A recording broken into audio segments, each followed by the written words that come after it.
आज की कहानी क्या है? चुलबुल की पूंछ। एक थी गिलहरी, बड़ी चंचल, बड़ी नटखट। नाम था उसका चुलबुल। कभी फुदक कर पेड़ के ऊपर, कभी पेड़ के नीचे, कभी दोनों पैरों से खड़ी होकर छलांगे लगाती और तो कभी चिड़िया के पीछे दौड़ पड़ती। एक दिन एक पेड़ की डाल पर बैठी वो अखरोट खा रही थी। आपने कभी देखा है गिलहरी को खाते हुए? वो ऐसे खाती है, ऐसे बड़े क्यूट लगता है। कभी देखना गिलहरी को कैसे खाती है। तो वो पेड़ पर बैठी अखरोट खा रही थी। अचानक उसकी निगाह अपनी पूंछ पर पड़ी। अपनी उस पूंछ को हिलाते हुए बोली, कितनी हल्की पूंछ है, पता ही नहीं चलता कि लगी भी है कि नहीं। क्या किया जाए? चुलबुल सोच में पड़ गई। बहुत सोच विचार के बाद दिमाग में एक बात आई, क्यों ना डॉक्टर बोम्बू भालू के पास जाया जाए। वे डॉक्टर बोम्बू भालू के अस्पताल पहुंची। उनके अस्पताल में विभिन्न जानवरों की पूंछ, टांग, कान अलमारी में सजे हुए थे। जब तक डॉक्टर बोम्बू भालू आते तब तक मैं अपने लिए एक पूंछ ढूंढ लेती हूँ। चुलबुल ने मन में सोचा और तरह तरह की पूंछ देखने लगी। काफी सोच विचार के बाद उसे बंदर की पूंछ पसंद आई। जैसे ही डॉक्टर बोम्बू कमरे में आए, चुलबुल उछलकर मेज पर बैठ गई। डॉक्टर दादा, मुझे ना बंदर की पूंछ लगा दो, उसने चहक कर कहा। डॉक्टर बोम्बू ने अपना चश्मा ऊपर देखते हुए कहा, तुम्हारी अपनी पूंछ को क्या हुआ है? मुझे अपनी पूंछ बदलनी है। चुलबुल मचली। अरे भाई, बंदर की पूंछ तुम्हारे लिए ठीक नहीं है, डॉक्टर बाबा ने समझाया। मुझे कुछ नहीं पता, बस आप मेरी पूंछ बदल दो, चुलबुल ने जिद की। ठीक है, अगर तुम नहीं मानती तो मैं तुम्हारी पूंछ बदल देता हूँ। डॉक्टर बोम्बू ने नाक पर चश्मा ऊपर करते हुए देखा। चुलबुल खुश हो गई। डॉक्टर बोम्बू ने उसकी पूंछ निकालकर उसकी जगह बंदर की पूंछ लगा दी। वाह, अब हुई ना कोई बात। मैं भी बंदर भैया की तरह पेड़ की ऊंची डाल पर अपनी लंबी पूंछ लटका कर बैठूंगी, सोचते हुए चुलबुल चल पड़ी। लेकिन ये क्या, चला ही नहीं जा रहा था। शरीर इतना भारी क्यों लग रहा है? चुलबुल थोड़ी सी परेशान हो गई। बड़ी मुश्किल से दरवाजे से बाहर गई। अपनी भारी पूंछ के साथ चलना उसे बहुत मुश्किल लग रहा था। किसी तरह पूंछ खींच खींच कर वो पेड़ के पास पहुंची। पेड़ पर चढ़कर थोड़ा आराम कर लूं, सोचते हुए वे पेड़ पर चढ़ने की कोशिश करने लगी। लेकिन ये क्या, वे तो 1 इंच भी पेड़ पर नहीं चढ़ पा रही थी। कई बार कोशिश की, हर बार गिर जाती। आखिर थक कर बैठ गई। नहीं, ये पूंछ ठीक नहीं है, इसे तो बदलना पड़ेगा। ये कहते हुए उसने अपनी लंबी पूंछ को हाथ से उठाने की कोशिश की। किसी तरह लड़खड़ाते हुए वो डॉक्टर बोम्बू के अस्पताल पहुंची। डॉक्टर दादा, ये पूंछ तो बहुत भारी है, कोई हल्की पूंछ लगा दो, चुलबुल ने थकी सी आवाज में कहा।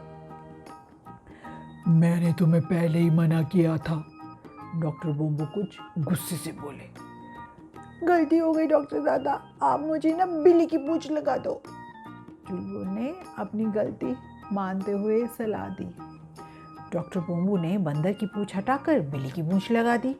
ये पूंछ बंदर की पूंछ से तो हल्की है, सोचते हुए चुलबुल चल पड़ी। पूंछ की अदला बदली में वह अब बहुत थक गई थी। पास के पेड़ के पीछे लेटकर आराम करने लगी।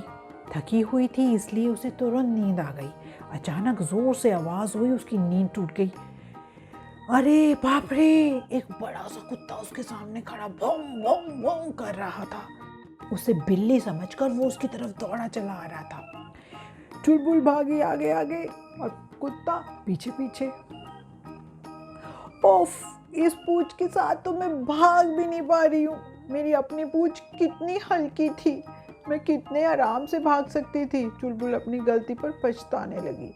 किसी तरह गिरते पड़ते वे फिर डॉक्टर बोम्बू के हॉस्पिटल पहुंच गई। डॉक्टर दादा, मुझे बचाओ, चिल्लाते हुए वो अस्पताल के अंदर पहुंच गई। कुत्ता बाहर खड़ा रह गया।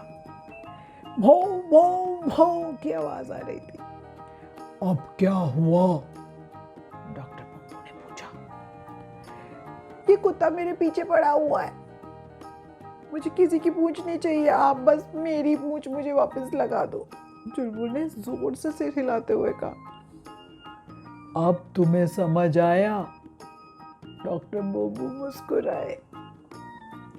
बिल्ली की पूंछ निकालकर उन्होंने चुलबुल की पूंछ दोबारा लगा दी। अपनी पूंछ पाते ही चुलबुल को चैन की सांस ली, खुश होकर घर की ओर चल दी।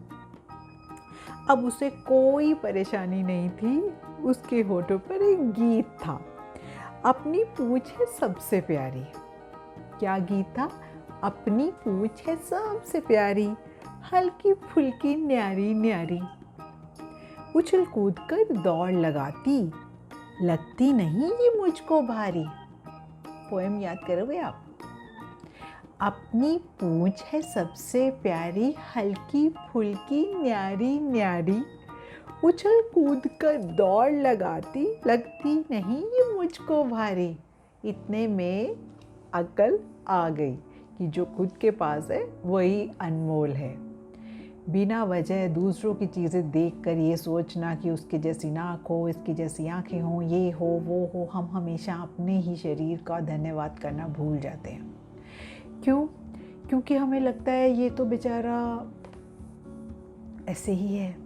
सो अब कोरोना काल में तो हम सबको समझ आ गया कि हमारी बॉडी सबसे इम्पॉर्टेंट है और being healthy is the most important thing. So सुबह उठ के और रात को सोने से पहले रोज़ अपने शरीर का धन्यवाद करें कि हे भगवान, आपने मुझे एक हेल्दी बॉडी दी है और थैंक यू माय डियर शरीर, आपने मुझे इस हाल में सही सलामत रखा, मुझे ये कोरोना काल से लड़ने की ताकत दी।